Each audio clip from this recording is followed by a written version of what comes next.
Bien, yo quisiera estar compartiendo con todos ustedes la palabra en Mateo capítulo 8. Ahí tenemos la historia que la hemos tocado en otras ocasiones, ¿verdad? La historia de un gentil soldado romano que avergonzó la fe de la gente, que debería haber sido un ejemplo. Muchas veces hay personas que nos pueden avergonzar a los cristianos.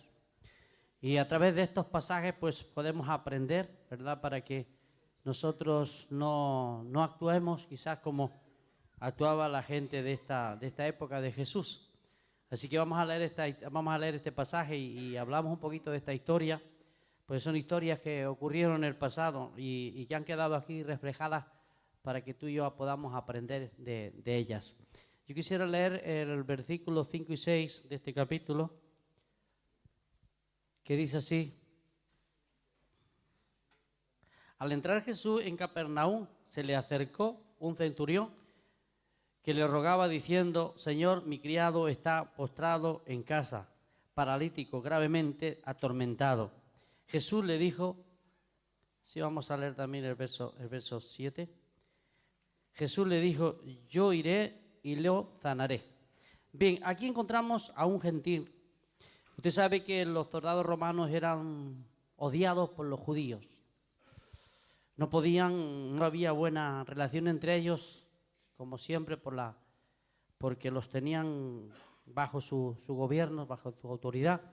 Y los judíos, usted sabe que son bastante orgullosos y que nunca les ha gustado, no les gusta estar bajo del dominio. De ahí que tenemos muchas guerras a través de la historia, porque el judío, en cuanto está por debajo de los demás, no se siente a gusto. Y la verdad es que el Señor lo hizo libre. Cuando lo sacó de la esclavitud de Egipto, lo hizo libre, y cuando una persona experimenta la libertad, después es muy difícil que otro nos domine. De ahí que nosotros tenemos también esa experiencia, ¿verdad? Cuando nos hemos convertido al Evangelio y el pecado empieza a dominarnos, nos sentimos mal. Mientras no sentimos, hermanos, la libertad, la gente se siente a gusto en el pecado. Es el hábito, es la costumbre. Así que una persona que no ha experimentado la libertad del pecado, pues se siente a gusto, de ahí que vive en él. Pero cuando realmente hemos sentido la experiencia y Dios ha perdonado nuestros pecados y en algún momento de la vida pues volvemos a ellos, ¿verdad? Sentimos unos efectos que ya no nos deja estar bien. ¿Por qué? Porque nos vuelve a meter en la esclavitud. Y eso le pasaba a los judíos. Los judíos habían experimentado la libertad. Ellos sabían que tenían las promesas de Dios, que era un pueblo separado de esta sociedad, de este mundo, y que era una nación especial por la gracia de Dios, así como nosotros, la iglesia.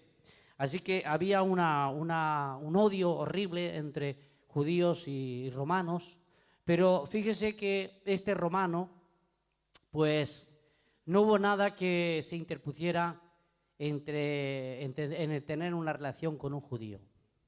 Él era consciente, este romano, que al hombre que se acercaba era un judío.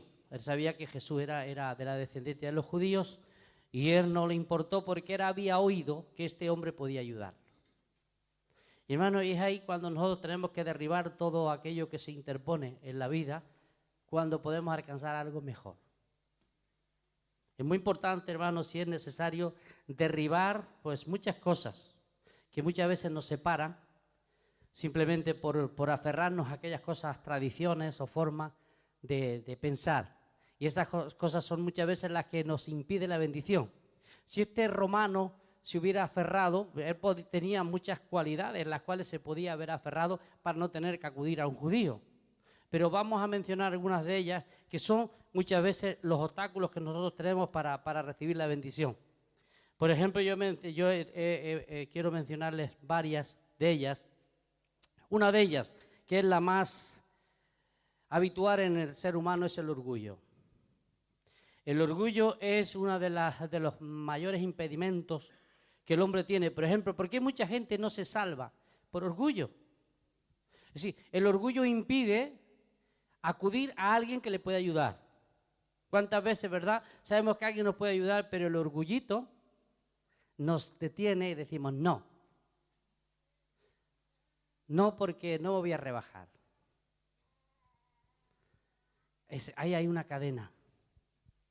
No doy este paso, ¿por qué? Porque mi orgullito no me lo permite. Pero usted sabe que esa persona le puede ayudar, pero mi orgullo el orgullo no lo permite. Así que este hombre como soldado, y además que era una persona que tenía un cargo en el gobierno, pues él podía haber dicho, pero yo me voy a rebajar a un judío. Oiga, pregúntele, por ejemplo, a Hitler, haberle preguntado si él estaba dispuesto a pedirle ayuda a los judíos. ¿Verdad que él se dedicó a exterminar a los judíos? No importaba de quién fuera. Era judío, había que exterminarlo. No importara de dónde estuviera, había que exterminarlo. ¿Se imagina a Hitler yendo a los pies de un judío a pedirle ayuda? Era imposible. El orgullo no le dejaría. El odio que tenía hacia los judíos no podría permitirle que él se rebajara. Pues este hombre, teniendo un cargo elevado, el orgullo no fue causa de obstáculo para humillarse e ir a buscar ayuda, aunque fuera a un judío. Hermano, no permitas que el orgullo sea causa de perder la bendición. Si hace falta, hermano, hemos de coger el orgullo y ponerlo bajo los pies. Y si lo tienes bien sujeto, mejor. Porque en cuanto pueda, se escapa. El orgullo no quiere ser esclavo, aunque es esclavo. El orgullo no quiere, pero es el esclavo por excelencia. Y esclaviza a los hombres. Así que, hermano, cuando se trata de buscar ayuda, si es una ayuda adecuada, que nos favorece, el orgullo aparte. Tu estado social, que no sea causa de ir a pedir ayuda, aunque sea la persona más humilde, porque Él te puede ayudar. ¿Amén? Porque si no vamos a perder muchas bendiciones por causa del orgullo. Es una de las grandes barreras en la sociedad que vivimos, hermano. Te puede llevar hasta odiar. El orgullo nos puede llevar a odiar a la gente, a aborrecer a la gente y a matar a la gente. Por tanto, ¿qué es lo que tú y yo tenemos que hacer? Como este hombre, el orgullo, aparte. Se fue a Jesús porque Él tenía la solución. Otra de las causas que puede separarnos de la bendición es la duda, hermanos. Este hombre no dudó, le habían hablado de Jesús. En tal lugar hay un hombre que hemos visto que hace milagros, que puede ayudar a las personas. Y él no dudó, mientras la mayoría de los judíos dudaron de la visita del Mesías, de este hombre no dudó. ¿Sabe que la duda es uno de los enemigos también del alma? La fe, hermano, vence todos los obstáculos. La fe fundada en algo sólido, de tal forma que dice Juan que vence al mundo. Nuestra fe, la fe de Dios en nosotros, vence al mundo. Así que si queremos vencer, tenemos que tener confianza. La duda nunca. No dudes nunca de Dios, hermano. No dudes de que Jesús te puede ayudar. Que Jesús te puede dar lo que no te puede dar nadie. El enemigo siempre procurará crear dudas en tu mente. Él está constantemente tirando dardos a nuestra mente para que dudemos. Cuando dudamos, dejamos de creer. Y si dejamos de creer, el diablo toma terreno sobre nuestra vida. Así que este hombre no solamente dejó el orgullo de lado, sino que quitó la duda de su corazón. ¿Amén? Dudas hacia las bendiciones de Dios ninguna. Cuando usted vaya a buscar a Dios, no dude, sino diga, gracias porque Él me puede ayudar. Él tenía plena certeza, plena confianza que este hombre podía ayudar a su criado. Si usted tiene un problema, una dificultad en su vida o en su familia, no dude de que Dios le puede ayudar. Si duda, no lo va a recibir. Dios es glorificado por medio de la fe, no de la duda, hermanos. Así que vino este hombre sin ningún tipo de duda. sabiendo que ese hombre le podía resolver el problema que tenía. Así tenemos que actuar nosotros también. Otra de las cosas que muchas veces nos pone impedimento es el tener más que otros. Las riquezas, el dinero. ¿Por qué tengo yo que acudir a ese si yo tengo más que él? Seguro que este hombre tenía un buen sueldo, cosa que Jesús no tenía. Jesús era un hombre muy pobre, de tal forma que Jesús no tenía ni donde recostar su cabeza. Él nos dio ejemplo de humildad.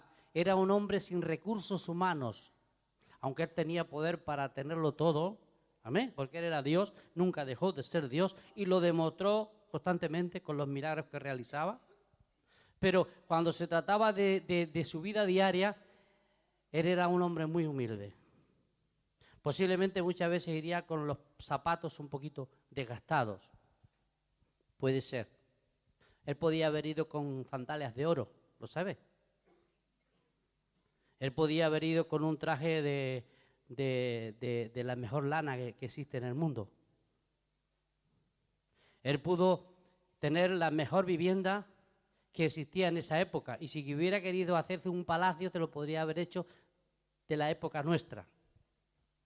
Pero él no.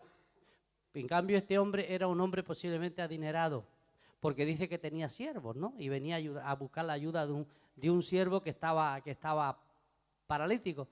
Bueno, lo que también este hombre demuestra es que era un hombre de amor, porque tener un paralítico como siervo y no darle una patada, despedirlo, a ver si usted se queda paralítico, a ver si le van a dejar en la casa.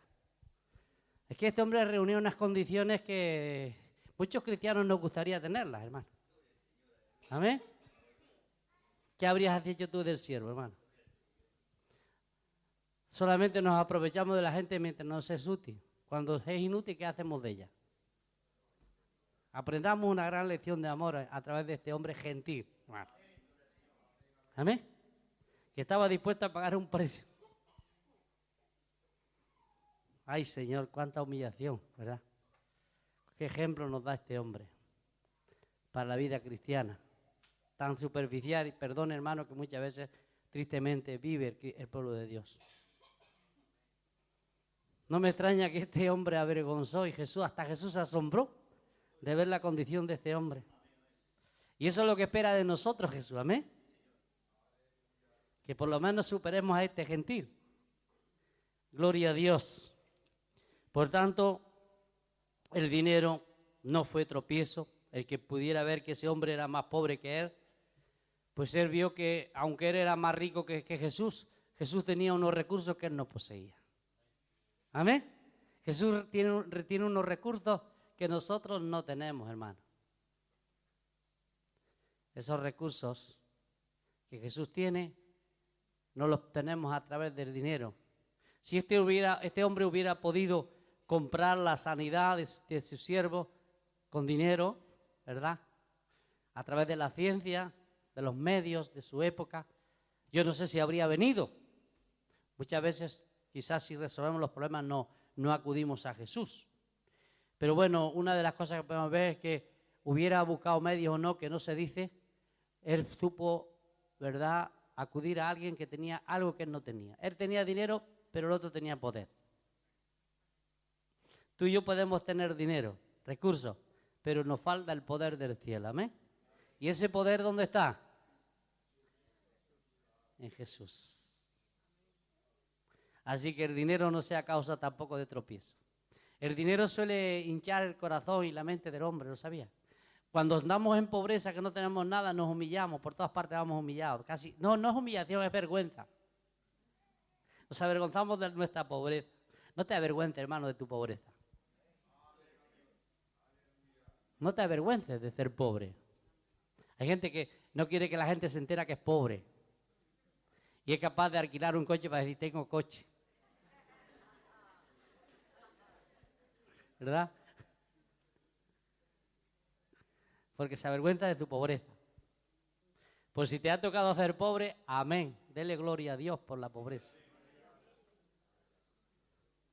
Que Jesús no se avergonzaba de su pobreza, amén. Dice que se hizo pobre, ¿para qué? Para que tú y yo seamos ricos. se hizo pobre. Así que el dinero tampoco fue causa de tropieza. Había otras cosas que muchas veces impiden, y es el idioma. Como es normal, el idioma del romano no era el idioma del judío. Eran diferentes idiomas.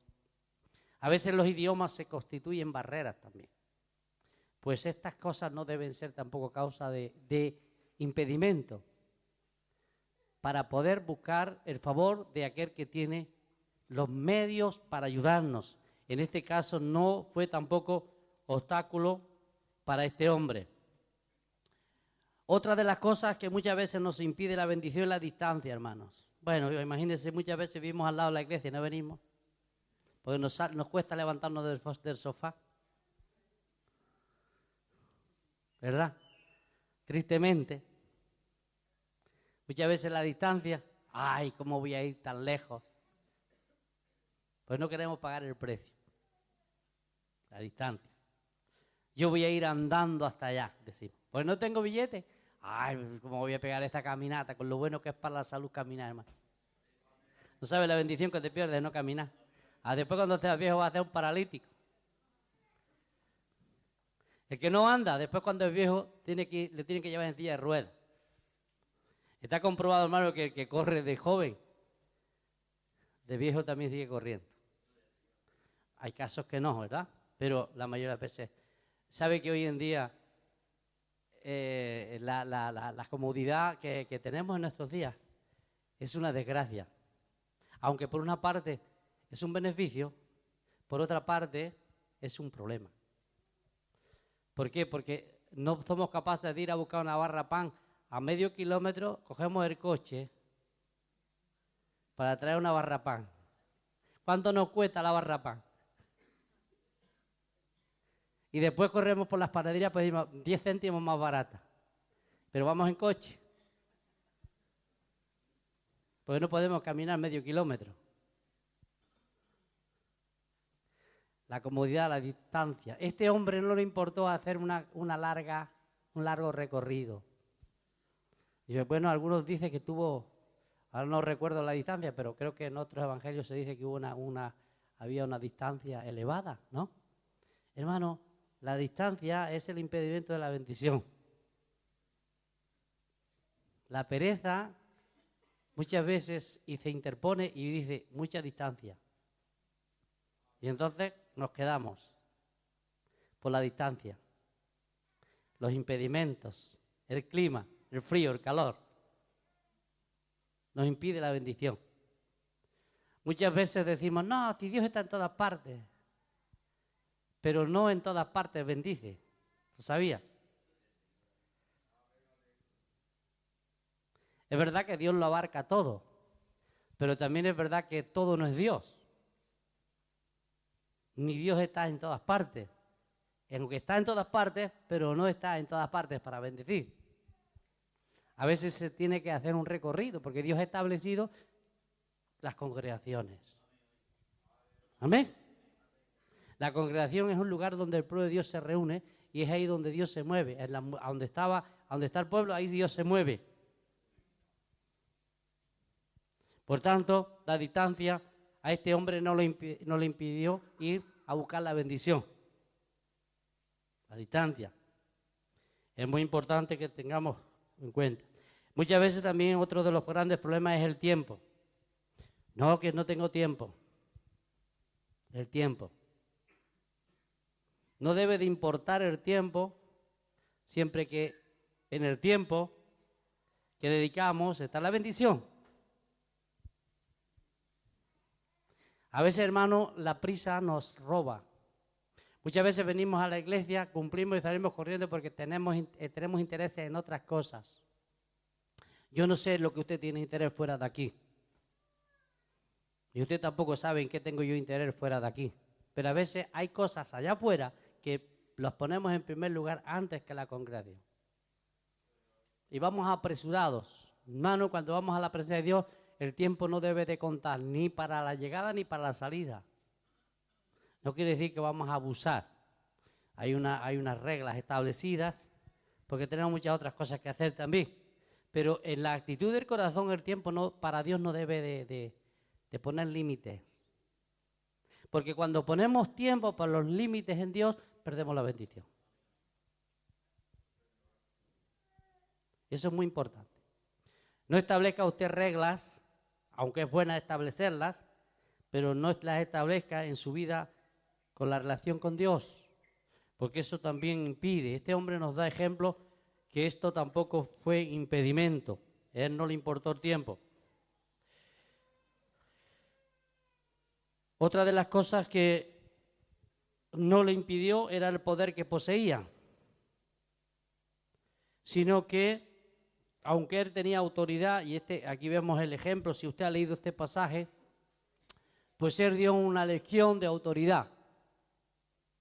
Él dice, yo soy hombre de autoridad. Lo dice en los versos siguientes, ¿no? Póngalo ahí, hermano, para que lo vayan leyendo. Yo soy hombre de autoridad. Aunque él reconocía que por encima de él había otras autoridades. Esto es muy importante, hermano.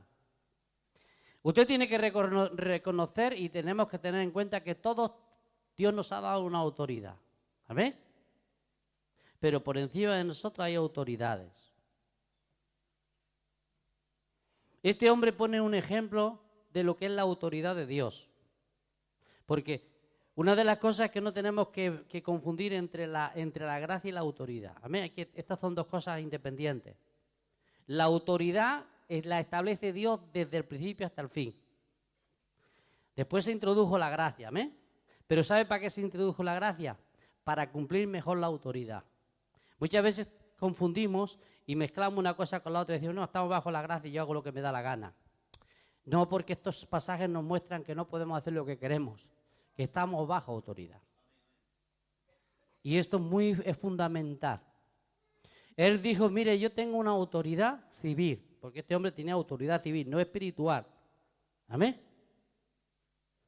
Entonces, él dice, yo tengo autoridad sobre un grupo de soldados que están bajo mi autoridad.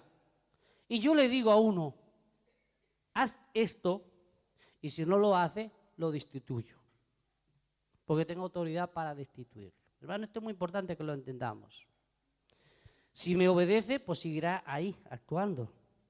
Y por cierto, este hombre dice, cuando le digo algo a alguno de mis soldados, él inmediatamente lo cumple. ¿Por qué? Porque los soldados sabían que si no lo cumplían, pues les castigaban. Bueno es que tú y yo entendiéramos que cuando no hacemos lo que Dios manda también podemos recibir castigo y pérdidas. Deberíamos de entender este principio, hermano, porque este es uno de los principios fundamentales en la iglesia para la bendición. Pero llega un momento que él dice, cuando se trata de lo espiritual, yo nulo. Amén. Yo reconozco que tú estás por encima mío y por encima aún de las autoridades que me gobiernan a mí. Es muy importante esto. Porque le dice, nosotros damos órdenes en el área civil y nos obedece. Y nosotros obedecemos porque estamos bajo de esa autoridad. Pero cuando se trata de enfrentar los poderes infernales, nosotros no podemos hacer nada, pero tú sí puedes. Qué fuerte, ¿no? Qué forma de reconocer lo que es la autoridad. Hermano, ¿quién podría levantar a este pobre paralítico si estaba bajo el poder satánico? Era una enfermedad que tenía paralizado a este hombre y esto nos muestra que era una causa espiritual. Como vimos ayer en la predicación, los que estuvieron aquí, aquel paralítico también, que sus amigos le trajeron. Y lo primero que el Señor hizo fue perdonarle sus pecados, porque era causa de su parálisis. Y aquí vemos una vez más que este hombre dice, tú estás por encima de nosotros. Hermano, una de las cosas que tiene el hombre que reconocer es que Dios está por encima de todo. Que Jesús está por encima de todo, hermanos. Y que realmente si queremos tener una libertad completa, solamente nos la puede dar Jesús. Solamente Jesús nos puede dar esa libertad. Porque cuando se trata de lo espiritual, hermanos, la solución está en Jesús.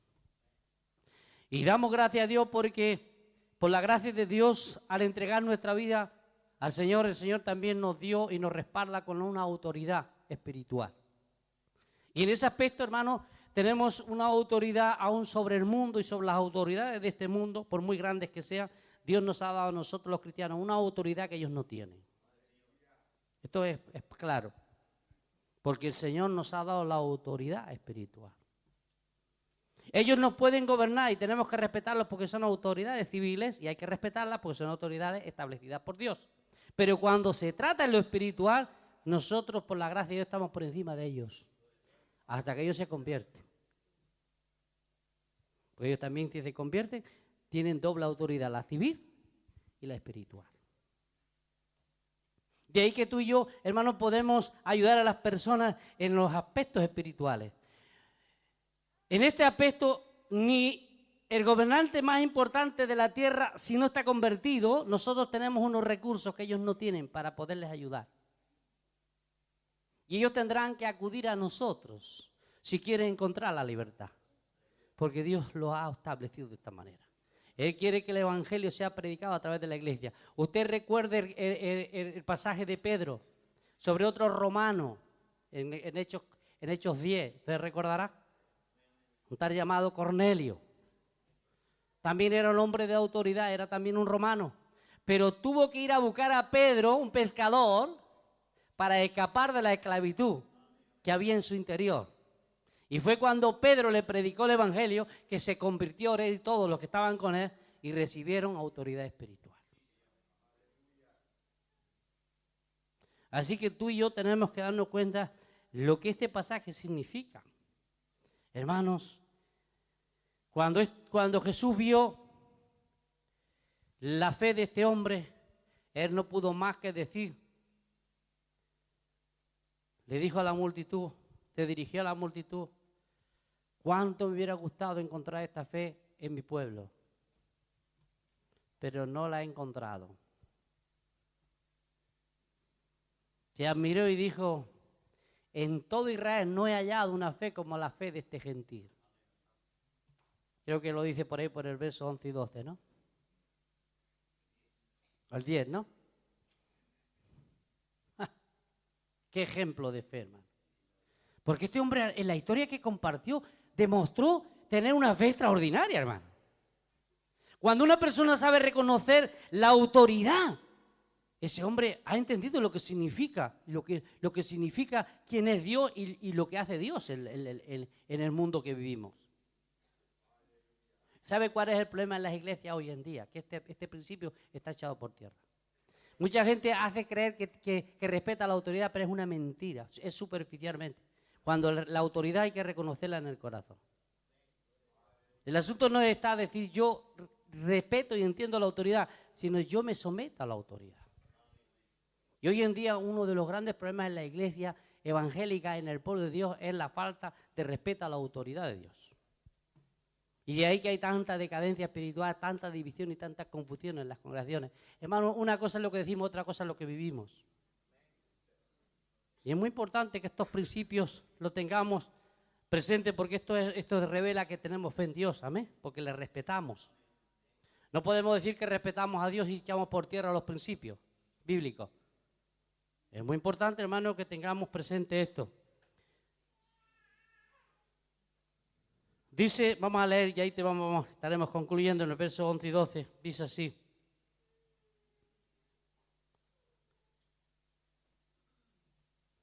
Tiene aquí, hermano, ponlo ahí para que los hermanos lo oigan también. Os digo que vendrán muchos del oriente y del occidente y se sentarán con Abraham, Isaac, Jacob en el reino de los cielos. Pero los hijos del reino serán echados a las tinieblas de afuera. Allí será el llanto y el crujir de dientes. ¿Qué es lo que ocurría, hermano? Que la falta de fe en el pueblo es la causa de la pérdida. De ahí que Jesús le dice, y aquí es donde realmente se abre la puerta para los gentiles generalmente, del occidente, del oriente, es decir, abarcando toda la tierra, que el evangelio sería predicado a toda criatura, y de todas las naciones, de todos los pueblos, de todas las razas, habría conversiones. Y mientras el pueblo de Israel, que debería haber sido un pueblo de fe y haber recibido al Mesías, lo rechazaron, él le dijo, vosotros que no habéis tenido la fe como este hombre, que es gentil, pues vuestra fe os va a excluir de estar y ser participantes del reino de los cielos, hermano, porque lo que salva es la fe. No las buenas obras, no la asistencia a una iglesia. Lo que salva es la fe. Esto es lo que realmente nos salva. Y el Señor le dice al pueblo, a todos los que estaban, después de este testimonio de este hombre, que de todas partes de la tierra vendrían y se iban a sentar en el reino con Abraham, con Isaac y con Jacob, que son los patriarcas, son los que recibieron las promesas de la salvación. Con ellos estaremos sentados un día, hermano. Todos aquellos que hemos creído, pero todos aquellos que rechazan a Jesús, aquellos que no tienen fe en el Hijo de Dios, aquellos que no lo reconocen y reconocen su autoridad, serán excluidos. Por tanto, la enseñanza en esta mañana es que lo que realmente nos hace entrar en el cielo es la fe. Si este pueblo hubiera tenido fe, pues no habría tenido los problemas que tuvo. Y los problemas que tenemos muchas veces los cristianos es la falta de fe, hermano. Muchas veces nosotros mismos permitimos en nuestra vida la miseria, la falta de recursos, por la falta de confianza en Dios. De ahí que hemos de buscar la solución. Aprendamos de este gentil romano. Por encima de todo, hermano, que no haya nada que nos impida acercarnos a Jesús. Empiece usted a darse cuenta que lo importante es que muchas veces todos estos obstáculos que yo he mencionado son parte de los impedimentos de la bendición de Dios. Usted tiene que hacer un examen de toda esta lista. Si usted no la ha apuntado, debe de apuntarla. Y tener presente, es decir, en cuál de ellas estoy yo fallando. Porque si en alguna de ellas está fallando, puede ser un gran obstáculo para la bendición de Dios. Cosas que este hombre no permitió. Él no dio lugar a ninguna de ellas. ¿Por qué? Porque lo demostró con este hecho. Y Jesús testificó a favor de él diciendo, no ha hallado fe en todo Israel como la fe de este hombre. ¿Amén? No he hallado fe como la fe de este hombre. Por tanto, vosotros seréis excluidos, pero este hombre estará en el reino de los cielos. Porque estoy seguro que este hombre más tarde, seguro que cuando llegó el evangelio también se convertiría. Y a lo mejor un día lo vamos a conocer en el cielo. Por lo menos fe tenía. Ya sabemos que lo importante es que más tarde él tuvo que pedirle perdón después de la muerte de Cristo, ¿verdad? Que es cuando se abre la puerta de salvación. Después de la muerte es ahí que este hombre tuvo que reconocer que Jesús era su Salvador, pedir perdón por sus pecados, porque no es que este suceso le salva. Lo que nos salva es la muerte de Cristo. ¿Amén? Así que no nos vayamos ahora a empezar a decir, no, como yo tengo fe, no hace falta mi arrepentimiento. La fe verdadera nos lleva al arrepentimiento. No nos caigamos en la jactancia de decir, mire, yo soy como el gentil. ¡Uah! Tengo todos los recursos. Así que ¿para qué necesito el perdón de Dios? Este hombre es de cierto que si un día lo vemos en el cielo, tuvo también que arrepentirse de sus pecados, confesarlos y que el Señor los perdonara, ¿verdad? Para así ser perdonado y estar justificado y entrar en el reino de los cielos, porque si no, no hay salvación. Amén. Vamos a orar. Padre, te damos gloria y alabanza una vez más. Bendecimos y proclamamos tu nombre y te pedimos que tú bendigas esta palabra en nuestros corazones en el nombre de Jesús. Amén.